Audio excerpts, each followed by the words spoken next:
الحمد لله رب العالمين والعاقبة للمتقين والصلاة والسلام على سيد الأنبياء والمرسلين وعلى آله وأصحابه أجمعين. أما بعد فأعوذ بالله من الشيطان الرجيم. بسم الله الرحمن الرحيم. واعتصموا بحبل الله جميعا ولا تفرقوا.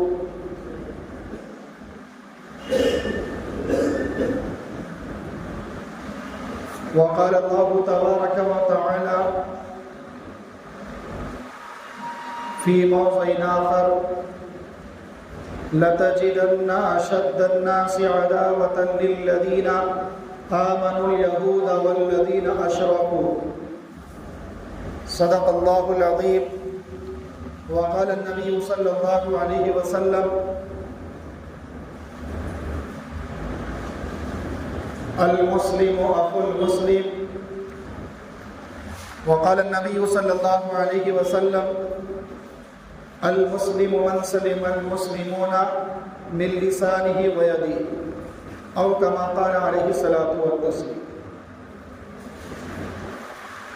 محترم دوستوں، بزرگوں اور میرے عزیز بھائیوں،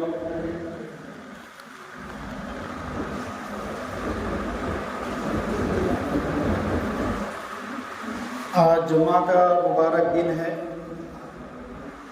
تو سب سے پہلے ہم درود شریف پڑھ لیں. اللہم صلی علی سیدنا محمد وعلی آل سیدنا مولانا محمد وبارک وسلم. کیونکہ جمعہ کا مبارک دن ہو اور سرکار دو عالم صلی اللہ علیہ وسلم پر درود نہ بھیجا جائے تو ایسا نہیں ہو سکتا. بہرحال خطبے کے بعد دو آیتیں میں نے آپ کے سامنے تلاوت کی. پہلی آیت ہے: وَاعْتَصِمُوا بِحَبْلِ اللَّهِ جَمِيعًا وَلَا تَفَرَّقُوا.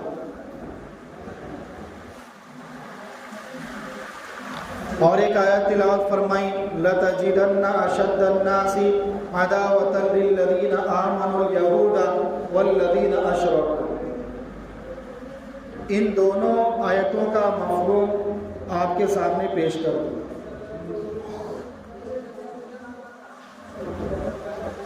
اس پہلی آیت کے اندر وَاعْتَصِمُوا بِحَبْلِ اللَّهِ جَمِيعًا وَلَا تَفَرَّقُوا، اس پہلی آیت کے اندر اللہ رب العزت کیا فرما رہے ہیں؟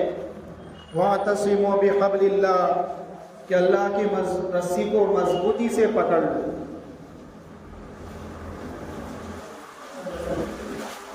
وَاعْتَصِمُوا بِحَبْلِ اللَّهِ جَمِيعًا وَلَا تَفَرَّقُوا، کہ تمام کے تمام کیا کرو؟ اللہ کی رسی کو مضبوطی سے پکڑ لو.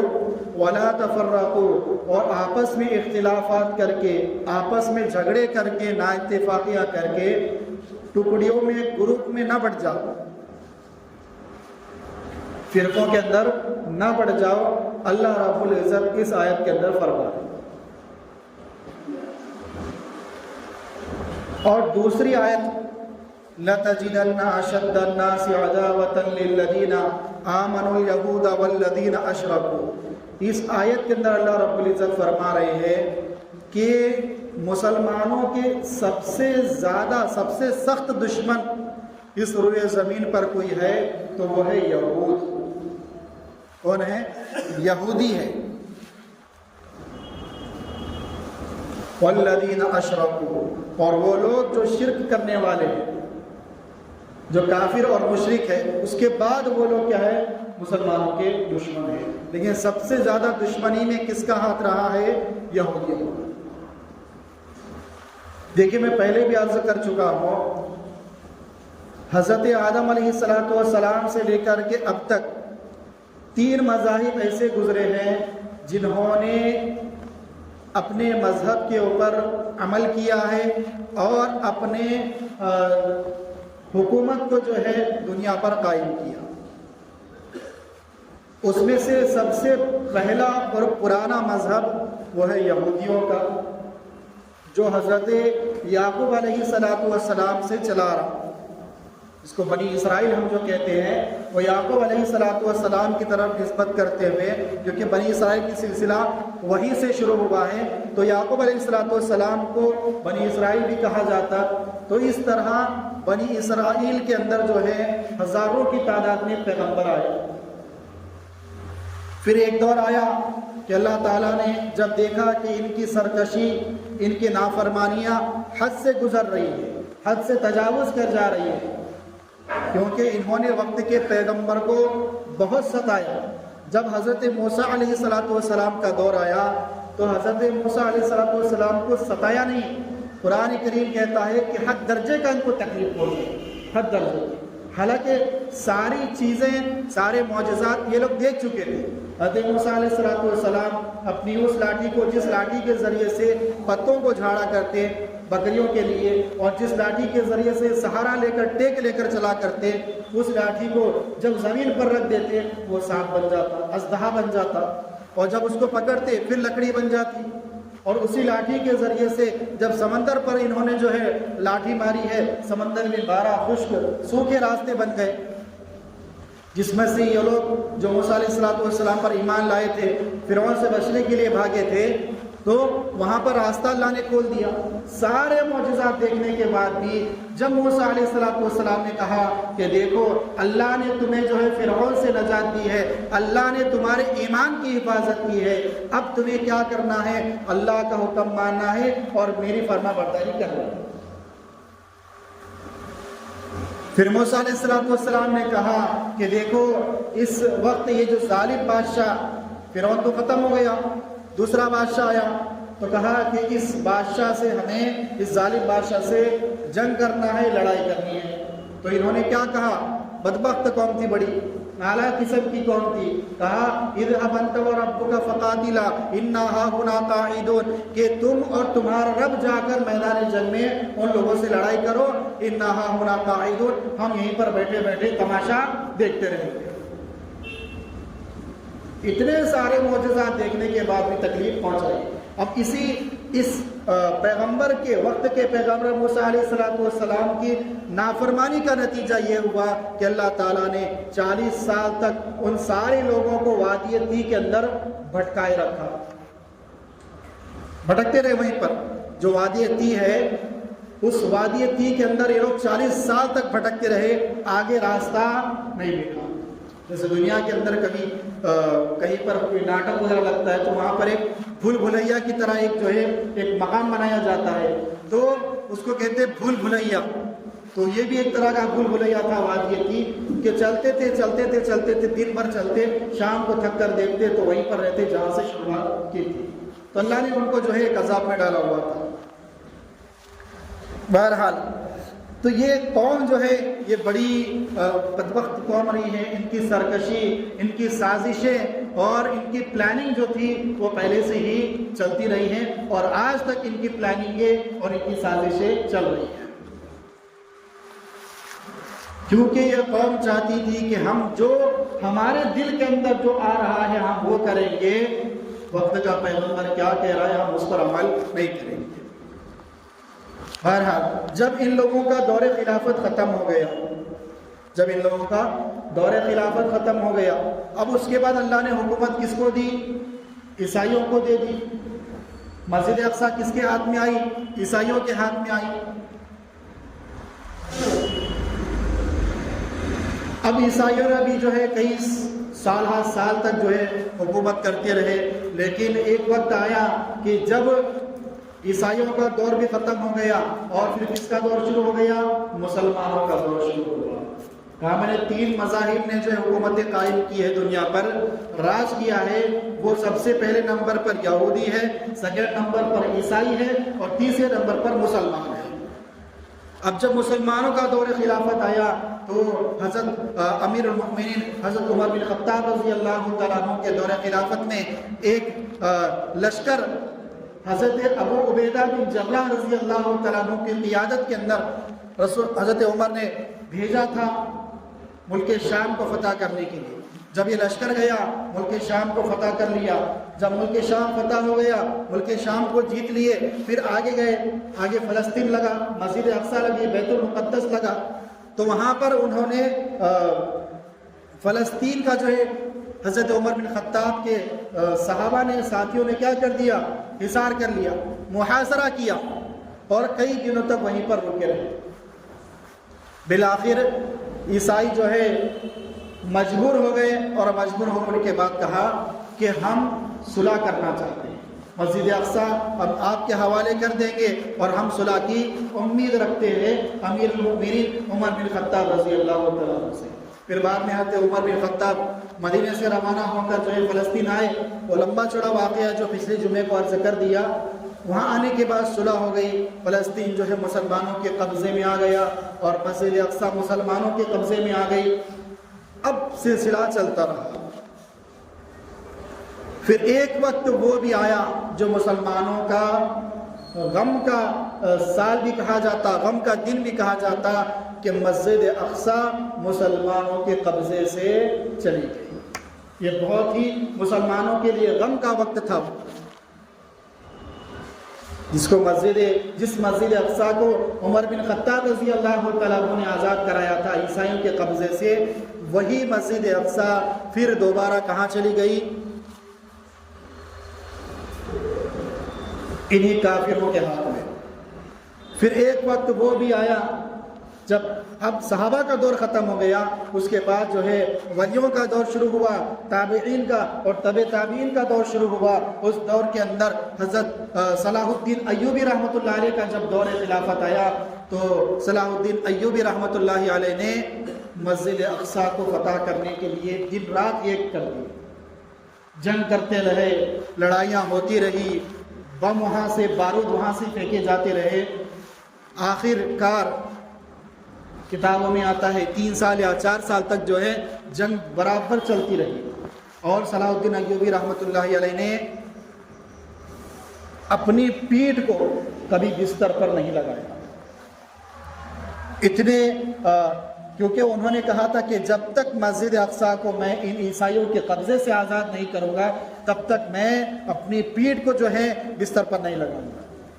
بہرحال تو ایک وقت وہ بھی آیا کہ اللہ تعالیٰ نے ان عیسائیوں کے قبضے سے دوبارہ جو ہے مسجد اقصیٰ مسلمانوں کو دے دی۔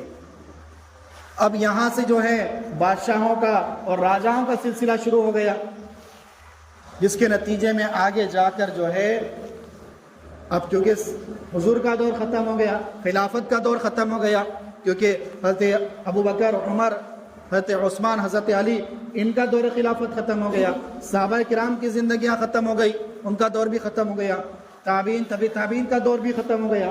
اب بزرگوں اور ولیوں کا دور شروع تھا۔ اس وقت میں بادشاہوں کا دور بھی بڑے زور پر تھا۔ اسی وقت کو جو ہے انہوں نے پھر سے جو ہے یہودیوں نے جو ہے ایک چالاکی کی، ایک چال بازیاں کی، کیونکہ ان کی سازشیں، یہ لوگ کبھی چین سے نہیں بیٹھ سکتے، ان کی سازشیں، ان کی پلاننگ ہمیشہ جو چلتی رہتی ہے کہ کس طرح سے ہم جو ہے مسلمانوں کو، اسلام کو تکلیف پہنچائیں۔ وہ لوگ یہ نہیں دیکھتے کہ یہ مسلمان ہے تو اس کے اندر تبلیغی بھی ہے، اس کے اندر اہل سنت بھی ہے، اس کے اندر سنی بھی ہے، شیعہ بھی ہے، وہ لوگ یہ نہیں دیکھتے، وہ یہ دیکھتے ہیں کہ یہ لوگ مسلمان ہیں، یہ لوگ کیا ہیں؟ مسلمان ہیں، ہم ان کے اوپر حملہ کریں گے، ان کو یہاں سے ختم کرنے کی کوشش کریں گے، کیونکہ ان کو تکلیف ہی، کیونکہ حضرت عیسیٰ علیہ السلام کو جو انہوں نے قتل کرنے کا ارادہ کیا اور قتل کر ڈالا، لیکن اللہ تعالیٰ نے جو ہے ان کو زمین پر، آسمان پر اٹھا لیا۔ تو یہ لوگ، انہوں نے کیا کیا؟ عیسیٰ علیہ السلام کے قتل کا منصوبہ بنایا۔ پھر اس کے بعد انہوں نے کیا کیا؟ حضرت عیسیٰ علیہ السلام کو اللہ کا بیٹا کہنا شروع کر دیا، اور نعوذ باللہ حضرت عیسیٰ علیہ السلام کو کیا کہنے لگے کہ یہ نعوذ باللہ ولد الزنا ہے۔ عیسیٰ علیہ السلام نعوذ باللہ ولد الزنا، ایسی تہمتیں لگا کر جو ہے انہوں نے اپنی سازشوں کو جو ہے اور آگے بڑھا دیا۔ جب عیسیٰ علیہ السلام کو اللہ نے آسمان پر زندہ اٹھا لیا، اب اس کے بعد ان لوگوں کو یہ معلوم تھا کہ اب آخری پیغمبر دنیا کے اندر آنے والے ہیں، اور وہ حضرت اسماعیل علیہ السلام کی اولاد سے ہوں گے۔ ابراہیم علیہ السلام کے 2 بیٹے، اسحاق علیہ السلام اور اسماعیل علیہ السلام، اسحاق علیہ السلام سے جو نسل چلی ہے جس کو بنی اسرائیل کہا جاتا، ان کے اندر ہزاروں کی تعداد میں جو ہے پیغمبر دنیا میں آتے گئے، لیکن اسماعیل علیہ السلام کی نسل میں پیدا ہوتے گئے لوگ، لیکن پیغمبر کوئی نہیں بنا۔ 2000 سال کے بعد میرے اور آپ کے آقا محمد رسول اللہ صلی اللہ علیہ وسلم مکہ کے اندر پیدا۔ لیکن اب یہاں پر دیکھنے کی بات یہ ہے کہ یہ لوگ یہودی جو ہیں، یہ لوگ سمجھتے ہیں، اپنی توریت کے اندر یہ لوگ پڑھتے ہیں کہ ان کا مذہب سچا ہے، ان کو معلوم ہے ان کا مذہب کیا ہے، مسلمانوں کا مذہب سچا ہے، ہم جو کر رہے ہیں وہ غلط ہے، لیکن اس کے باوجود یہ اپنی پلاننگوں سے، اپنی سرکشیوں سے باز نہیں آتے۔ پھر انہوں نے کیا کیا، جب سلطانوں کا دور شروع ہوا تو مدینے کے اندر انہوں نے جو ہے زمینیں خرید کر وہاں پر قیام کرنا شروع کر دیا، وہاں پر رہنے لگے۔ اب دیکھیے ان یہودیوں کا مدینے سے کیا تعلق، مدینے پاک سے ظاہر سی بات ہے کوئی تعلق نہیں ہے۔ رہنے کی وجہ یہ تھی کہ یہ لوگ جانتے تھے کہ جو پیغمبر، آخری پیغمبر پیدا ہونے والے ہیں، وہ جب پیدا ہوں گے، جب ان کی نبوت ظاہر ہو جائے گی تو وہ مکہ سے ہجرت کریں گے، سفر کریں گے مدینے کی طرف۔ ان کو معلوم تھا پہلے سے، توریت میں لکھا ہوا تھا ساری چیزیں، زبور میں لکھا ہوا تھا، تو ان لوگوں کو معلوم ہونے کے نتیجے میں کیا ہوا، انہوں نے پہلے سے ہی مدینے کے اندر قیام کرنا شروع کر دیا، وہاں پر رہنے لگ گئے۔ پھر جب رسول اللہ صلی اللہ علیہ وسلم مکہ کو چھوڑ کر مدینہ منورہ آئے ہیں تو اس وقت ان لوگوں کی سازشیں حضور کو تکلیف دینے کی زیادہ رہی، اور ایسی سازشیں رہی ہیں ان کی کہ جب سے سازشیں شروع کیے ہیں آج تک ان کی سازشیں مسلمانوں کو تکلیف دینا، مسلمانوں کو تکلیف پہنچانا، حالانکہ اگر تعداد کے حساب سے دیکھا جائے یہ لوگ بہت تھوڑے ہیں، 1 کروڑ سے کچھ زائد، اور مسلمان 1 ارب سے زیادہ ہے، 1 ارب سے زیادہ، ایک نیوز کے مطابق 1 ارب 30 کروڑ ہے، مطلب 1 ارب سے بھی زیادہ ہونے کے باوجود آج مسلمان جو ہے فرقوں میں، ٹکڑیوں میں، گروپوں کے اندر بٹے ہوئے، گروپوں کے اندر۔ اب ان کے کم ہونے کے باوجود ان کی طاقت، ان کا رعب، ان کا دبدبا سارے مسلمانوں کے اوپر ہے، ان کا ظلم سارے مسلمانوں کے اوپر ہے۔ اس کی کیا وجہ ہے؟ اس کی وجہ کیا ہے؟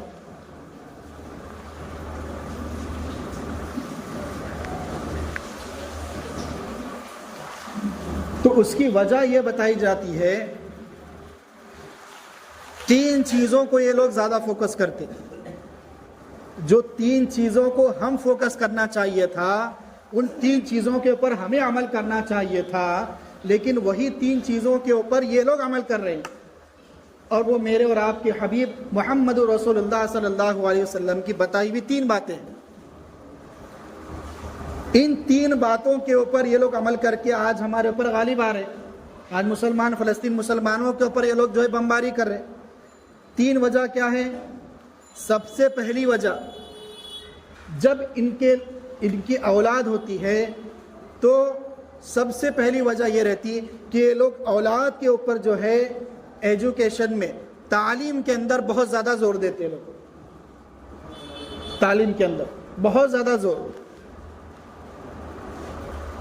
اور آج ہم دیکھ رہے ہیں کہ ہمارے ماحول کے اندر تعلیم پر زور زیادہ کچھ نہیں دیا جاتا۔ ہم ایک سرسری نظر ڈالیں تو ہمیں اعلیٰ پوزیشن پر، اعلیٰ مقام پر اگر ہم دیکھیں تو ہمیں غیر مسلم ہی نظر آتے۔ اگر ہم اچھے ڈاکٹر کو تلاش کرنے جائے غیر مسلم نظر آئے گا، اگر ہم اچھے لیڈر کو تلاش کرنے جائے غیر مسلم نظر آئے گا۔ یہ تو میں ہندوستان کی بات کر رہا ہوں، لیکن ہم اگر ان کے اوپر بھی دیکھا جائے تو ان کے اندر کیا ہے؟ ایک تو سب سے پہلے تعلیم کو زیادہ یہ لوگ زور دیتے ہیں۔ دوسری وجہ جو ان سے پوچھی گئی تو انہوں نے بتائی، دوسری وجہ ان کی یہ ہے کہ بچپن سے ہی بچوں کے ذہنوں کے اندر یہ لوگ کیا کرتے ہیں؟ بزنس کا مائنڈ ان کو سیٹ کر دیتے ہیں کہ آگے ہو کر تمہیں بزنس کرنا ہے۔ اسی کی وجہ ہے کہ آج ہر اسٹیٹ کے اندر ان کے پروڈکٹ بک رہے۔ اگر آج ہمارا چھوٹا بچہ کوئی معمولی سا چپس بھی کھانے کی جو ہے خواہش کر رہا ہے تو وہ ان کا بنا ہوا ہے، کولڈ ڈرنکس پینے کی خواہش کر رہا ہے تو وہ ان کا بنا ہوا ہے۔ اگر ہماری گھر کی خواتین میک اپ کرنے کی خواہش کر رہی ہیں اپنے شوہر کے سامنے زینت کرنے کے لیے تو اکثر و بیشتر پروڈکٹ ان کے بنے ہوئے ہیں، شیمپو ان کے بنے ہوئے، صابن ان کے بنے ہوئے، پیمپر ان کے بنے ہوئے ہیں۔ یعنی کہ انہوں نے اپنے بزنس کو اتنا فوکس کیا کہ بچہ پیدا ہونے کے بعد اس کو تعلیم دلانے کے ساتھ ساتھ انہوں نے کیا کر دیا، بزنس ان کے مائنڈ کے اندر گھسا دیا۔ کہا کہ تم بیٹے جب تم بڑے ہو جاؤ گے تو تمہیں کیا کرنا ہے، بڑے ہو کر بزنس کرنا ہے۔ اور انہوں نے آج سے تقریباً یوں سمجھ لیجئے کہ 90 یا 100 سال پرانی بات ہے یہ، انہوں نے کہا تھا کہ ہم ایسی روٹی ایجاد کریں گے، ایک روٹی ایسی ایجاد کریں گے کہ اس روٹی کو پوری دنیا کے لوگ کھائیں گے۔ کیا کہا تھا اس یہودی نے کہ ہم ایک ایسی روٹی تیار کریں گے جس روٹی کے بیچ میں گوشت ہوگا اور اوپر نیچے روٹی ہوگی، اور اس روٹی کو ہر ایک انسان کھائے گا۔ تو جب اس سے پوچھا گیا اس دور کے اندر کہ آپ یہ کیسے کریں گے، تو کہا کہ اس کا مجھے ابھی اندازہ نہیں ہے، لیکن ہم یہ کریں گے اور اس کا فائدہ اور اس کی جو بینیفٹ رہے گا وہ ہماری نسلیں اٹھائے گی۔ اور آج اسی روٹی کو ہر ایک کھانا پسند کرتا ہے، اور اس روٹی کا نام ہے برگر۔ کیا نام ہے اس کا؟ جو بن لگے رہتے برگر، اوپر نیچے بن اور بیچ میں جو ہے گوشت کا ٹکڑا ہوتا سلاد کے ساتھ۔ تو اس کو انہوں نے کب کیا تھا؟ 100 سال پرانی بات ہے۔ تب سے وہ پلاننگ ڈال رہے ہیں کہ ہم اس کو ایجاد کریں گے کہ ہر صبح اٹھنے والا، ہر ایجوکیشن حاصل کرنے والا، تعلیم حاصل کرنے والا ہر بچہ کیا کرے گا، سب سے پہلا اپنا ناشتہ برگر سے کرے گا۔ تو بزنس کے اندر یہ لوگ اعلیٰ مقام پر۔ تیسرے نمبر پر جب ان کو وجہ پوچھی گئی کہ آپ اتنے جو ہے آپ کی طاقت ہر جگہ پر ہے، کوئی آپ پر وار کرنا چاہتا آپ اس کو قرضے تلے دبا دیتے، کوئی آپ پر حملہ کرنا چاہتا آپ اس کو جو ہے اس کی دکھتی ہوئی نس کو پکڑ لیتے۔ تیسری وجہ انہوں نے یہ بتائی کہ ہمارے جتنے بھی یہودی بھائی ہے وہ اصل میں ہمارے حقیقی بھائی ہے، ہمارے اندر اتفاق ہے۔ اگر کسی یہودی بھائی کے اوپر اگر کوئی تکلیف آتی ہے تو ہم اس کو مل کر حل کر دیتے، بھلے اس کی عادتیں صحیح نہ ہو، بھلے ہی وہ کیسا بھی ہو، لیکن ہم کیا کرتے ہیں، اس کو سپورٹ کرتے پوری طریقے سے، مالی جانی ہر طریقے سے اس کو سپورٹ کیا جاتا۔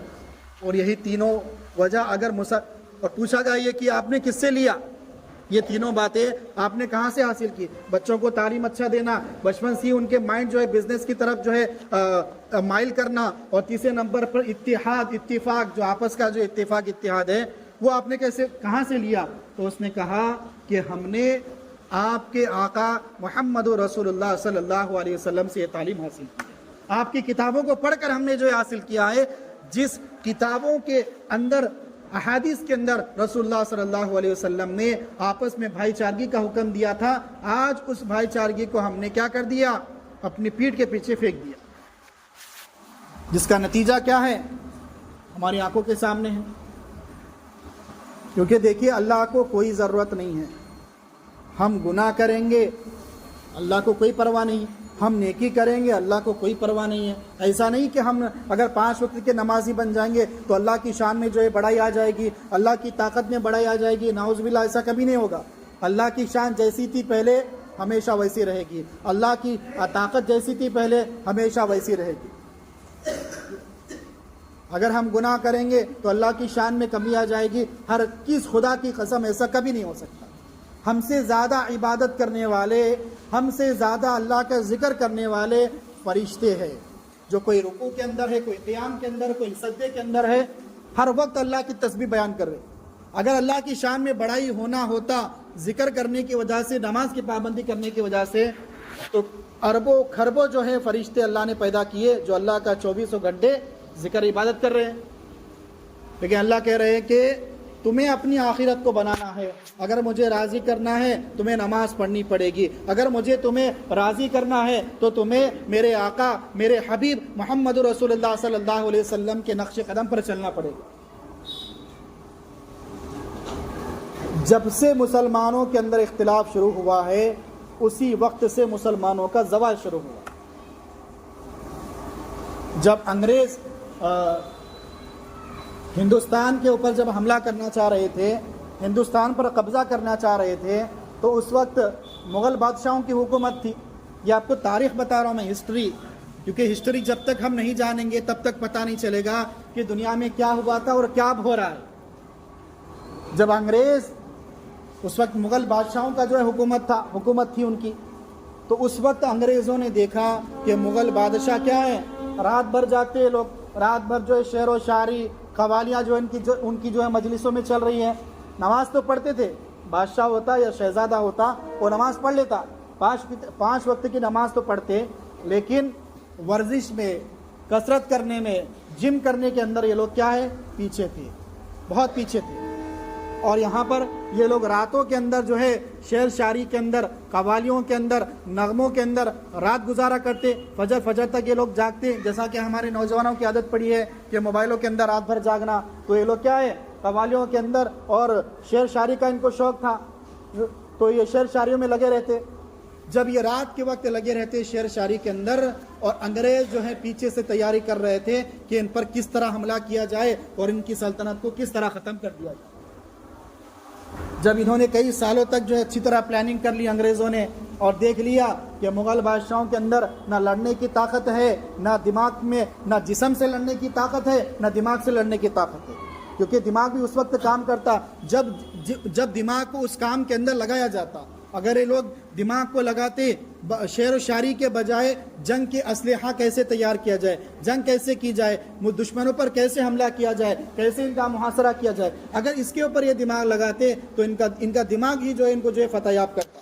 لیکن انہوں نے کیا کر دیا، بس خواب غفلت میں پڑے رہے، کھانا پینا عیش کرنا، اور نماز تو پڑھتے تھے لیکن رات بھر جاگنا اور دن بھر آرام کرنا، جس کے نتیجے میں کیا ہوا، انگریز نے دیکھا اور اس نے جو ہے کثرتیں شروع کر دی، اور جتنے بھی جو اس وقت کی پلاننگیں ہو سکتی تھی کر لی، پھر ان پر جو حملہ کر دیا، ایسے حملہ کیا کہ سارے کے ساروں کو ختم کر ڈالا، اس کا فائدہ اٹھایا۔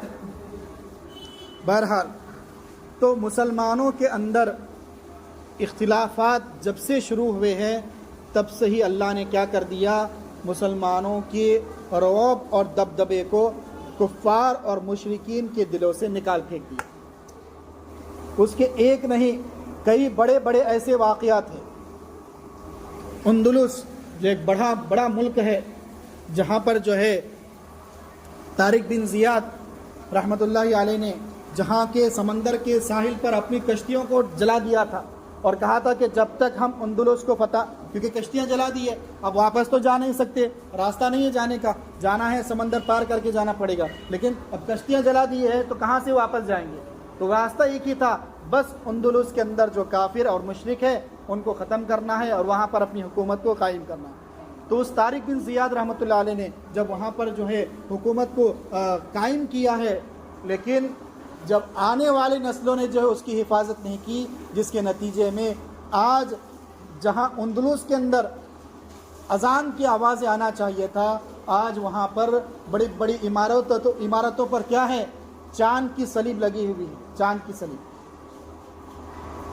ان کا نشان بیٹھا ہوا ہے، جہاں کی دیواریں آج بھی بنانے والوں کو یاد کرتی ہے۔